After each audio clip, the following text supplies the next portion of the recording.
మనం బీఆర్ఎస్ ఆఫీస్కి వెళ్దాం. సో బీఆర్ఎస్ కార్యాలయం దగ్గర మా ప్రతినిధి నరేష్ ఉన్నారు. సో నరేష్, పోలింగ్ సమయం అంటే పోలింగ్ ముగియడానికి సమయం దగ్గరకు వస్తున్న కొద్దీ బీఆర్ఎస్ నేతలు పెద్ద ఎత్తున ఆందోళన చేస్తున్నారు. మనం చూస్తున్నాం మహమ్మద్ ఫంక్షన్ హాల్ యూసఫ్ గూడలో అక్కడ అభ్యర్థి మాగంటి సునీత కాంగ్రెస్ నాయకులతో గొడవ పడుతున్నారు. అక్కడ ఆమె ధర్నా కూడా చేస్తున్నటువంటి పరిస్థితి కనిపిస్తుంది. కొన్ని చోట్ల లాఠీ చార్జ్ కూడా జరుగుతున్నటువంటి పరిస్థితి కనిపిస్తుంది. మరోవైపు ఇటు ఎలక్షన్ కమిషన్ ఆఫీస్ కి ఇటు బీఆర్ఎస్ నేతలు ఉదయం నుంచి కూడా క్యూ కడుతున్నటువంటి పరిస్థితి కనిపిస్తుంది. ఎందుకు బీఆర్ఎస్ నేతలు ఈ స్థాయిలో ఎలక్షన్ కమిషన్ గడప దొక్కడం, ఫిర్యాదులు చేయడం, మరోవైపు పోల్ ఫీల్డ్ లో వీళ్ళంతా కూడా ధర్నాలు చేయడం, ఈ ఘర్షణ వాతావరణం ఎందుకు వస్తుంది? అసలు బీఆర్ఎస్ నేతలు ఏం చెప్తున్నారు?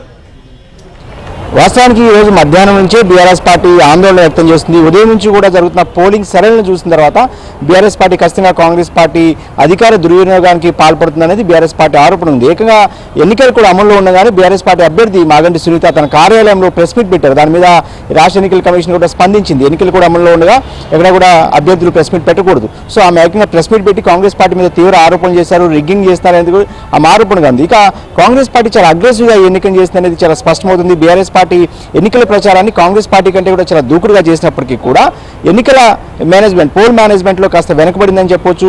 సో ఈ నేపథ్యంలోనే బీఆర్ఎస్ పార్టీ రాష్ట్ర ఎన్నికల సంఘాన్ని కూడా ఫిర్యాదులు చేసింది. ఉదయం నుంచి కూడా బట్టి విక్రమార్క స్వయంగా ఉప ముఖ్యమంత్రిగా ఉండి ఆయన జూబ్లీహిల్స్లో చెక్కలు కొడతారు, తన కాన్వాయ్తో అనేది స్వయంగా మాగంటి సునీత ఆరోపించారు.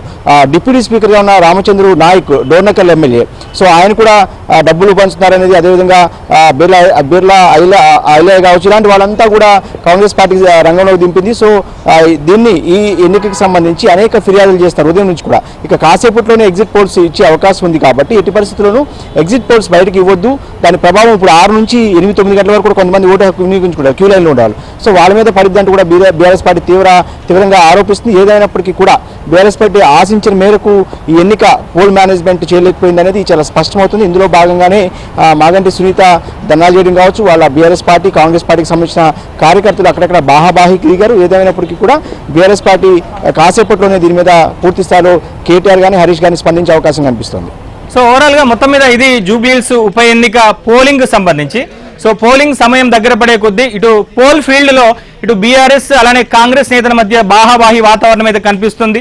సో ఎక్కడికక్కడ ఘర్షణ వాతావరణం, ముఖ్యంగా ఈ రెండు పార్టీలకు సంబంధించిన కార్యకర్తలు ఒకరిపై ఒకరు ఫిర్యాదులు చేసుకోవడం కావచ్చు, లేదా ధర్నాలు చేయడం కావచ్చు, ఇట్లాంటి వాతావరణం అయితే కనిపిస్తుంది. ఉదయం నుంచి కూడా బీఆర్ఎస్ పార్టీకి సంబంధించినటువంటి నేతలు సో ఎన్నికల సంఘం అధికారులను కలుస్తున్నారు.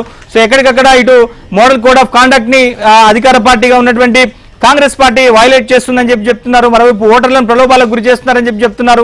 సో కొన్ని చోట్ల అయితే దొంగ ఓట్లు పెద్ద సంఖ్యలో పోలయ్యాయి అనేటువంటి ఆరోపణలు, ఫిర్యాదులను కూడా ఇటు కాంగ్రెస్ పార్టీకి బీఆర్ఎస్ పార్టీకి సంబంధించిన నేతలు అయితే చేసేటువంటి పరిస్థితి కనిపిస్తుంది.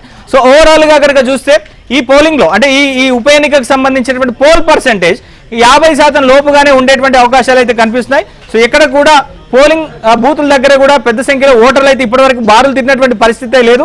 సో మాక్సిమం ఓటర్లంతా కూడా సాయంత్రం 4 గంటల నుంచి 5:30 గంటల లోపుగానే పూర్తి స్థాయిలో ఓటు హక్కు అయితే వినియోగించుకున్నటువంటి పరిస్థితి కనిపిస్తుంది. ఇక మైనారిటీలు సో చివరి నిమిషంలో ఓటు హక్కును వినియోగించుకున్నటువంటి పరిస్థితి కనిపిస్తుంది. సో ఓవరాల్ గా ఈ ఎన్నిక మాత్రం సో 50% లోపుగానే పోలింగ్ నమోదయ్యేటువంటి అవకాశాలు కనిపిస్తున్నాయి. సో ఇప్పుడు చూడొచ్చు సాయంత్రం 6 గంటలు కావస్తుంది. ఇక పోలింగ్ కూడా పూర్తయినట్టుగానే మనం చెప్పుకోవచ్చు. కొన్ని చోట్ల పోలింగ్ బూతుల్లో ఎవరైతే ఓటు వేయడానికి క్యూ లైన్లలో వేచి చూస్తుంటారో సో వాళ్లకు ఓటు హక్కు వినియోగించుకునేటువంటి అవకాశం కనిపిస్తారు. సో ఇక సాయంత్రం అంటే కాసేపట్లో ఇక ఎగ్జిట్ పోల్స్ కూడా విడుదల కాబోతున్నాయి. సో ఇప్పటికే రాష్ట్రంలో ముఖ్యంగా జూబ్లీహిల్స్ పోలింగ్ కి సంబంధించి ఉప ఎన్నికకు సంబంధించి అనేక సంస్థలు ఇప్పటికే ఎగ్జిట్ పోల్స్ ని అనౌన్స్ చేశాయి. సో ప్రీ పోల్ సర్వేస్ ని కూడా వాళ్ళు అనౌన్స్ చేశాయి. సో ఇప్పటికే ఎగ్జిట్ పోల్స్ ఫలితాలు ఎట్లా ఉంటాయో చూడాల్సినటువంటి అవసరం ఉంది.